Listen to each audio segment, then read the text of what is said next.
Hello friends, welcome back to my channel Biology for You। तो पिछले 4 lectures में मैंने जैव विकास के बारे में बहुत कुछ बता चुका है। अब से जो भी क्लासेस चलेंगी, जो भी वीडियोस अपलोड होंगी, वो काफ़ी इम्पोर्टेंट्स हैं, है ना। वो काफ़ी इम्पोर्टेंट वीडियोस हैं, काफ़ी इम्पोर्टेंट लेक्चर हैं।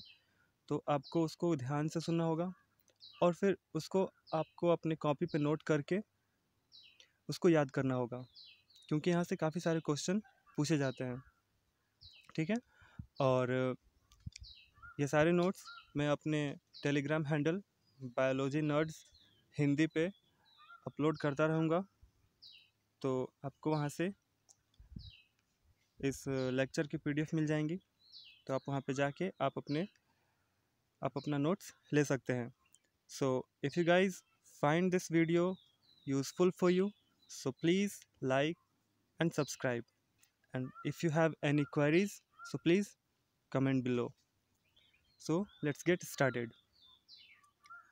आज हमको पढ़ना है अनुकूली विकिरण के बारे में, है ना। अनुकूली विकिरण, इसको इंग्लिश में अडैप्टिव रेडिएशन कहते हैं।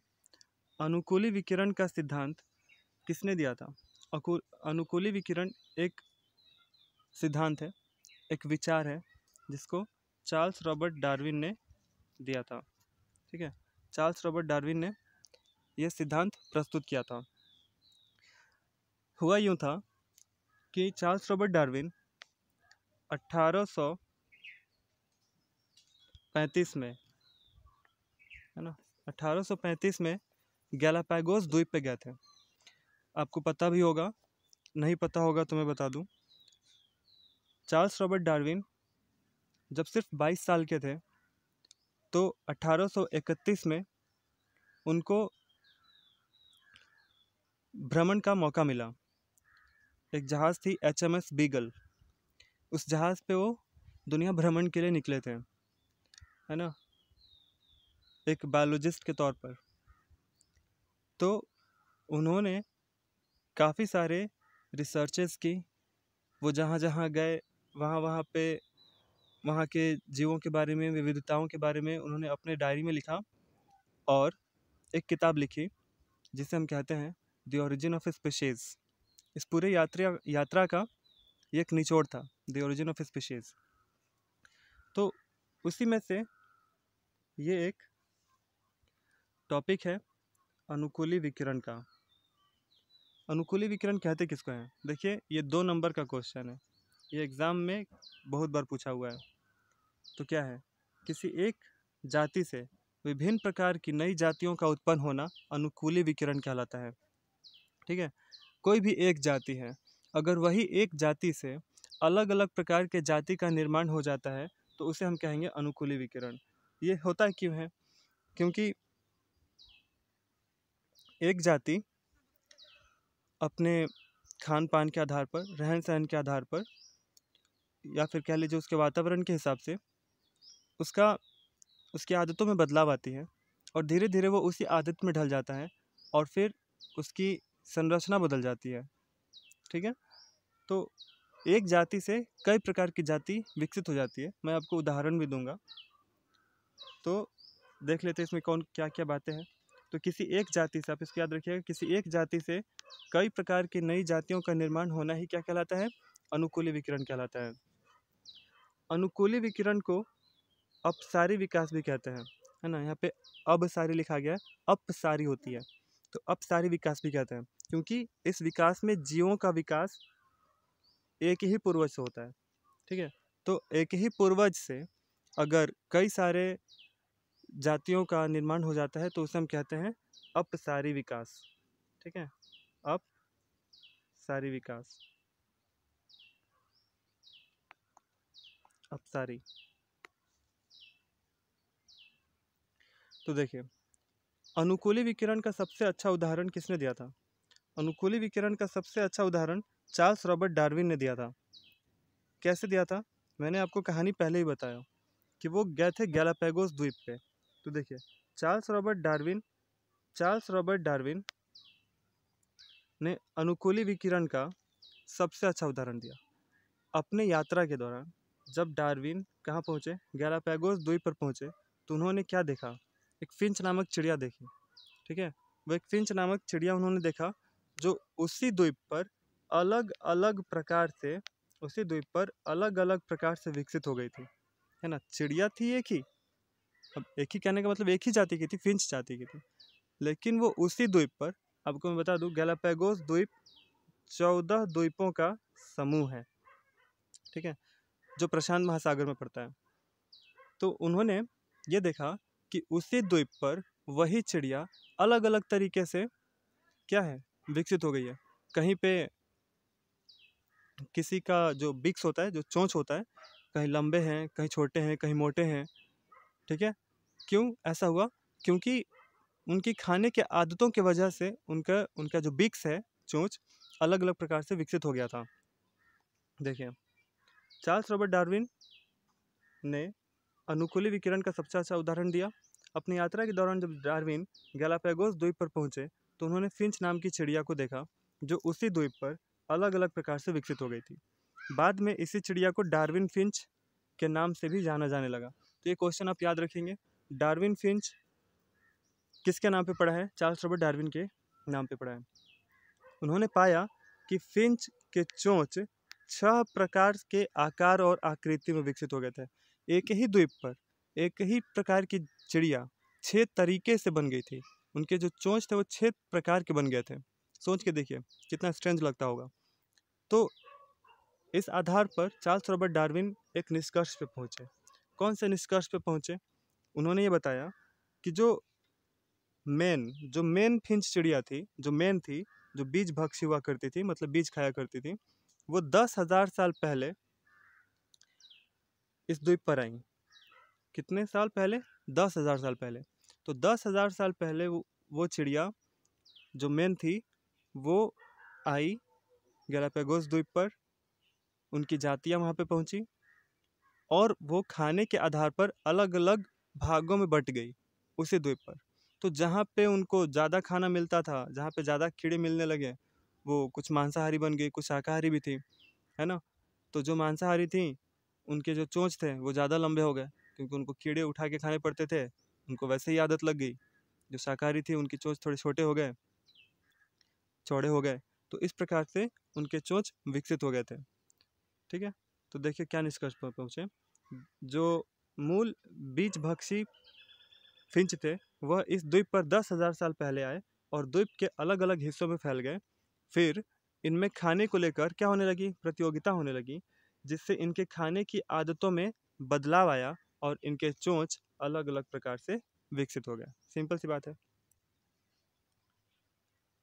इसी अनुकूली आधार पर, अनुकूली विकिरण के आधार पर यह विचार दिया जाता है कि कुछ मार्सुपियल जंतु किसे कहते हैं? वैसे जंतु जिनमें बच्चे रखने के लिए एक बैग टाइप का आगे पेट पर होता है। जैसे आप लोग कंगारू देखे होंगे, वो अपने बच्चों को अपने एक थैले में रखता है, उसको वैसे ऐसे जंतुओं को मार्सुपियल जंतु कहते हैं। ठीक है, तो मार्सुपियल जंतुओं के विकास के बारे में भी अनुकूली विकिरण व्याख्या करता है। तो अगर आपसे पूछा जाए कि मार्सुपियल जंतुओं के विकास में कौन सा सिद्धांत काम करता है, तो आप ये बताएंगे अनुकूली विकिरण। वह क्या था कि 50 मिलियन साल पहले पृथ्वी के सभी भूखंड क्या थे? एक साथ थे। 50 मिलियन साल पहले आज जितने जो ज़मीन, जो देश इधर उधर फैले हुए हैं पृथ्वी पर, सभी एक ज़मीन हुआ करते थे, एक में मिले हुए थे। तो इसी क्रम में ऑस्ट्रेलिया और दक्षिण अमेरिका भी क्या थे? एक दूसरे से जुड़े हुए थे। ठीक है, तो सोच अब अगर आप आज मैप देखेंगे, वर्ल्ड मैप, तो ऑस्ट्रेलिया अलग थलग पड़ा हुआ है, लेकिन वो शुरुआत में दक्षिण अमेरिका से जुड़ा हुआ था। ठीक है, तो ऑस्ट्रेलिया और दक्षिण अमेरिका में मार्सुपियल जंतुओं का विकास हुआ, मतलब ऐसे जंतु जिनमें अपने बच्चे रखने के लिए बैग होता है, थैला होता है, ऐसे जंतुओं का विकास हुआ। लेकिन धीरे धीरे क्या हुआ? पृथ्वी के प्लेट्स खिसकते चले गए और सभी भूखंड अलग अलग हो गए और ऑस्ट्रेलिया दक्षिण अमेरिका से अलग होकर बिल्कुल अलग साइड चला गया। तो हुआ क्या? क्या होगा? ऑस्ट्रेलिया और दक्षिण अमेरिका में जो मार्सुपियल जंतु थे दक्षिण अमेरिका से जो ऑस्ट्रेलिया आते होंगे, ऑस्ट्रेलिया से जो दक्षिण अमेरिका जाते होंगे, जब ये दोनों एक दूसरे से जुड़े हुए थे, तो ऑस्ट्रेलिया जब अलग हुआ तो ऑस्ट्रेलिया वाला भाग में जो मार्सुपियल जंतु पाए जाते थे वो अब वहीं पे चले गए, ऑस्ट्रेलिया ही चले गए, और अब वो वहीं पे ज़्यादा विकसित हो गए। और आपको एक फैक्ट मैं बता दूं, इस पूरे वर्ल्ड में ऑस्ट्रेलिया में ही सबसे ज़्यादा मार्सुपियल जंतु पाए जाते हैं, मतलब ऐसे जंतु जिनमें अपने बच्चे रखने के लिए थैला होता है, सिर्फ ऑस्ट्रेलिया में। इसलिए उसको मार्सुपियल लैंड भी कहते हैं ऑस्ट्रेलिया को, क्योंकि वहाँ पे मार्सुपियल जंतु काफ़ी सारे पाए जाते हैं। तो यही कारण है कि आज मार्सुपियल जंतु ऑस्ट्रेलिया में पाए जाते हैं। तो देखो, सोच के देखो, दक्षिण अमेरिका में और ऑस्ट्रेलिया में जब ये भूखंड एक थे तो एक जाति उत्पन्न हुई, मार्सुपियल जंतु, है ना। और अब ये जंतु कहाँ चले गए, भूखंड अलग होने के बाद ऑस्ट्रेलिया, तो ऑस्ट्रेलिया में अलग तरीके से विकसित हो गए। और अब जो दक्षिण अमेरिका में बच गए थे, जो दक्षिण अमेरिका में बच गए थे, वो अलग तरीके से विकसित हो गए हैं। आप एक ही जंतु को जब आप दोनों देशों में अध्ययन करेंगे, अमेरिका में अलग और ऑस्ट्रेलिया में अलग, तो दोनों अलग तरीके से विकसित हैं। दक्षिण अमेरिका में जो अब जंतु बच गए हैं उनको प्लेसेंटल कहते हैं, प्लेसेंटल जंतु, और जो ऑस्ट्रेलिया में चले गए हैं उनको कहते हैं मार्सुपियल जंतु। ठीक है, तो इनके पूर्वज एक ही थे, लेकिन रहन सहन की वजह से अलग अलग तरीके से विकसित हो गए। ठीक है, तो ये थे अनुकूली विकिरण के उदाहरण। तो एग्जाम में आपसे पूछे जाएंगे अनुकूली विकिरण का व्याख्या कीजिए एक उदाहरण देकर, तो आप कोई भी उदाहरण दे सकते हैं, या तो फिंच का या मार्सुपियल जंतु का। क्लियर है। नेक्स्ट टॉपिक पे पढ़ते हैं, लामार्कवाद, लामार्किज्म। देखिए, जंतुओं का विकास हुआ तो कुछ साइंटिस्ट बताएंगे ना कैसे कैसे विकास हुआ, कैसे कैसे जीव जंतु बढ़ते चले गए, उनका अंग बनते चला गया। उसी में सबसे पहला जो काम था वो लामार्क का था, जीन बैप्टिस्ट लामार्क। नाम सुने होंगे आप लोग। जीन बैप्टिस्ट लामार्क एक फ्रेंच बायोलॉजिस्ट थे। इन्होंने 1809 में एक किताब लिखी, जोलॉजिकल फिलोसफी या फिलोसफिक जूलॉजिक। किताब का नाम मेन ये था फिलोसफिक जूलॉजिक, लेकिन इसको इंग्लिश में हम लोग कहते हैं जूलॉजिकल फिलोसफी। ठीक है, तो 1809 में जीन बैप्टिस्ट लामार्क ने एक किताब लिखी जूलॉजिकल फिलोसफी, और उसी में इन्होंने अपना विचार प्रस्तुत किया। इसी वजह से इनके विचार को आज लामार्कवाद कहा जाता है। उनका सिद्धांत उपार्जित लक्षणों पर आधारित था। ये क्वेश्चन कई बार पूछा गया है, लामार्कवाद किस चीज़ पर आधारित है। उपार्जित लक्षण, मैं आपको बताऊंगा कि उपार्जित लक्षण किसे कहते हैं। उनका एक और था, उनका विचार था कि पर्यावरण में होने वाले बदलाव जातियों के बदलाव को ही प्रभावित करते हैं।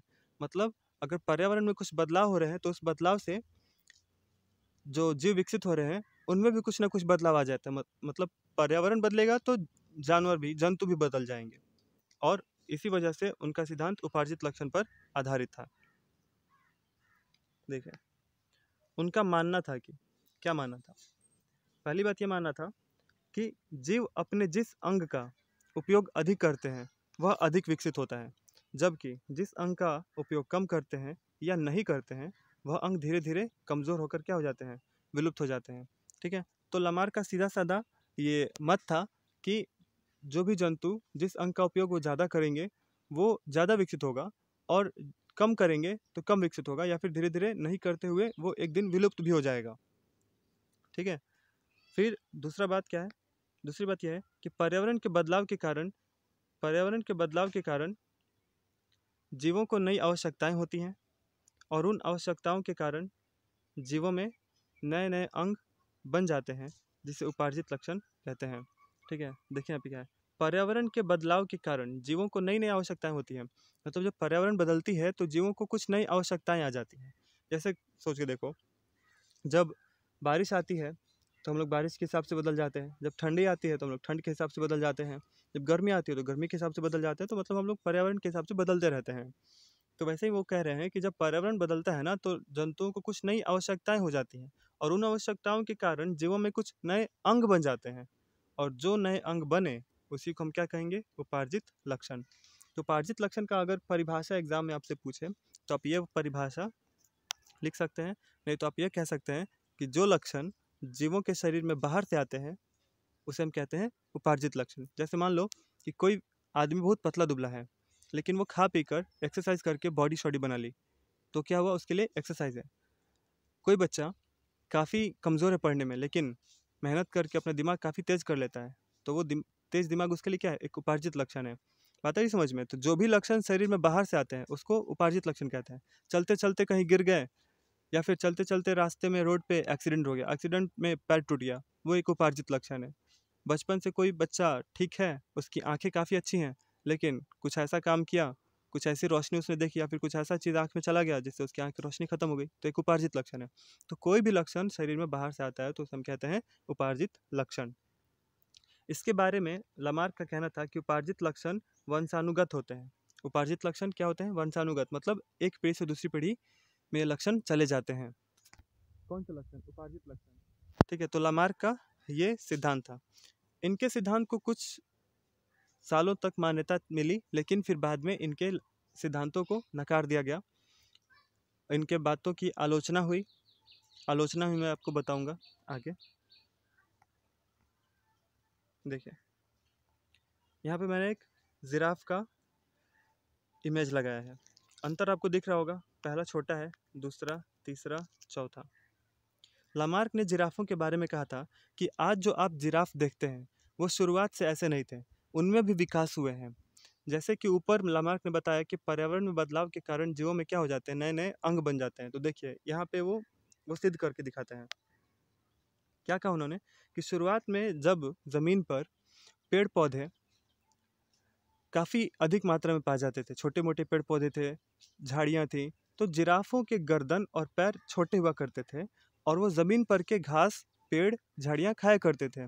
लेकिन जब पर्यावरण में बदलाव हुआ और पृथ्वी पर से झाड़ियाँ, पेड़ पौधे छोटे छोटे ख़त्म होने लगे, तो धीरे धीरे उन्होंने आदत डाला बड़े पेड़ को खाने के लिए, है ना, जो थोड़े ऊंचाई पे होते थे। तो धीरे धीरे उनकी गर्दन और उनके पैर बढ़ने लगे और फिर उनके लक्षण आने वाली पीढ़ियों में संचरित होते चली गई, जिससे उनकी आने वाली संतान ये सीखते चले गए कि कैसे उनको ऊंची डालियाँ खानी है। तो धीरे धीरे उनकी आदतों में बदलाव हुए और जब उनको आदत हो गया खाने का, तो उनकी आज गर्दन और पैर इतने सारे लंबे दिख रहे हैं। यानी कि शुरुआत से ही जिराफ के गर्दन और पैर लंबे नहीं थे। तो जो बातें मैंने आपको अभी बताई वो सारी बातें मैंने इसमें नोट कर दी हैं, मैं आपको पढ़ के भी सुना देता हूँ। लमार्क ने जिराफ के विकास के बारे में कहा था कि आधुनिक जिराफ प्रारंभ से ऐसे नहीं थे। आज के जिराफ के पूर्वज, यहाँ पे चिराग लिखा गया, आप यहाँ पे जिराफ लिखिएगा। आज के जिराफ के पूर्वज छोटे गर्दन और छोटे पैर वाले थे। जब ज़मीन पर छोटे पेड़ और छोटी झाड़ियाँ अधिक होती थी तो उनकी आदतें उन्हें खाने की थी, किंतु जब ज़मीन पर से छोटे छोटे पेड़ झाड़ियाँ समाप्त होने लगी तो अब वो लंबे पेड़ खाने की आदत डालने लगे, जिससे धीरे धीरे पीढ़ी दर पीढ़ी वो आदतें संचरित होती चली गई और क्या हुआ, उनकी गर्दन और पैर लंबे हो गए। मैंने कहा था कि मैं लामार्कवाद की आलोचना ही बताऊँगा। लामार्कवाद की आलोचना होती है, लोग अब उनकी बातों को नहीं मानते हैं। क्यों? देखिए, उपार्जित लक्षण आना सही है, उपार्जित लक्षण शरीर में आना बिल्कुल सही है, आ सकते हैं, क्योंकि जो व्यक्ति कमज़ोर और मजबूत होगा, जो मजबूत है वो कमज़ोर होगा, ठीक है, तो उपार्जित लक्षण है। लेकिन उनका वंशागति होना यह प्रमाणित नहीं होता है, यह गलत बात है। अभी देखो, अगर कोई इंसान साइंटिस्ट है तो ये कोई ज़रूरी नहीं है कि उसका बच्चा भी साइंटिस्ट ही पैदा होगा। अगर कोई व्यक्ति काफ़ी बॉडी बिल्डर है तो ये कोई ज़रूरी नहीं है कि उसका बच्चा बचपन से ही बॉडी बिल्डर होगा। उसको भी बड़े होके बॉडी बिल्डिंग करनी पड़ेगी ना, तब तो बॉडी बिल्डर बनेगा। लेकिन अगर लामार्क की माने तो जो उपार्जित लक्षण शरीर में आते हैं उनकी क्या हो जाती है, वंशागति होती है, एक पीढ़ी से दूसरी पीढ़ी चली जाती है। लेकिन ऐसी बात नहीं है, इसके वंशागति नहीं होती है, ठीक है। तो अगर आपसे एग्जाम में पूछा जाए कि क्या उपार्जित लक्षण की वंशागति होती है, तो आप बताएंगे नहीं। इसका प्रमाण अगस्त विज़मान ने, एक साइंटिस्ट थे अगस्त विज़मान, उन्होंने प्रूफ किया। उन्होंने क्या किया कि 21 पीढ़ियों तक चूहे की पूंछ को काट काट कर उनके संतान उत्पन्न करवाएं।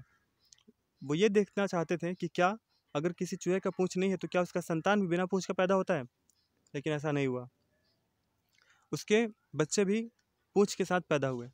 तो इस आधार पर अगस्त विज़मान ने ये साबित कर दिया कि लामार्कवाद गलत है, उपार्जित लक्षणों की वंशागति नहीं होती है। आ रही बात समझ में?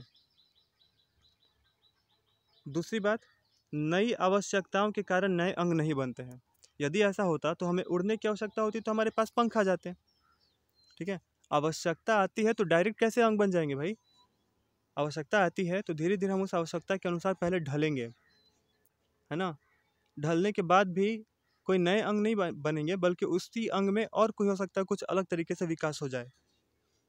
ठीक है, तो नई आवश्यकताओं के कारण नए अंग नहीं बनते हैं, ये बात आप याद रखेंगे। उसके बाद है उपयोग करने से। उपयोग करने से अंग अधिक विकसित होती हैं, यह भी प्रमाणित नहीं है। लामार्क ने ये कहा था कि जिस जिस अंग का उपयोग आप ज़्यादा करेंगे वो अंग क्या हो जाएंगी, ज़्यादा विकसित होंगी।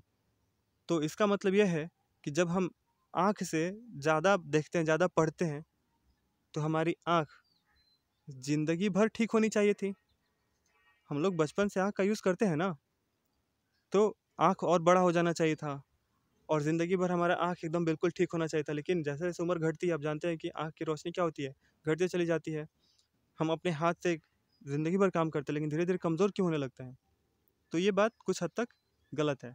तो उपयोग करने से अंग अधिक विकसित होते हैं, यह भी प्रमाणित नहीं है, क्योंकि विकास के कारण तो कई सारे अंग छोटे और अविकसित हो गए हैं। ठीक है, जैसे जैसे जीवों का विकास हुआ है तो कई सारे अंग तो विलुप्त हो गए हैं, कोई काम के ही नहीं है। तो ये बात भी गलत है। तो लामार्कवाद की ये आलोचनाएं हैं जो आपको याद रखनी है। 2 या 3 नंबर का क्वेश्चन एग्जाम में पूछा जाता है कि लामार्कवाद की आलोचनाएं लिखें। तो आई बात समझ में। तो आज मैंने आपको 2 टॉपिक्स पढ़ाई। पहला, अनुकूली विकिरण। जब एक जाति से कई सारी जातियों का विकास हो जाता है तो उसको अनुकूली विकिरण कहते हैं। यहाँ पे मैंने आपको दो एग्जाम्पल दिया, चार्ल्स रॉबर्ट डार्विन से रिलेटेड, एक फिंच की और दूसरी मार्supial जंतुओं का। आप इसको अच्छे से पढ़िए। लामार्कवाद मैंने बताया, इन्होंने जीवों के विकास के बारे में बहुत सारी बातें कही थी, कैसे कैसे जीवों के अंग बनते हैं। तो इनकी ये किताब का नाम आप याद रखिएगा, बहुत इंपॉर्टेंट है, फिलोसफिक जूलॉजिक। और इनकी आलोचना भी होती है, इनकी कई सारी बातों को आज साइंटिस्ट नहीं मानते हैं।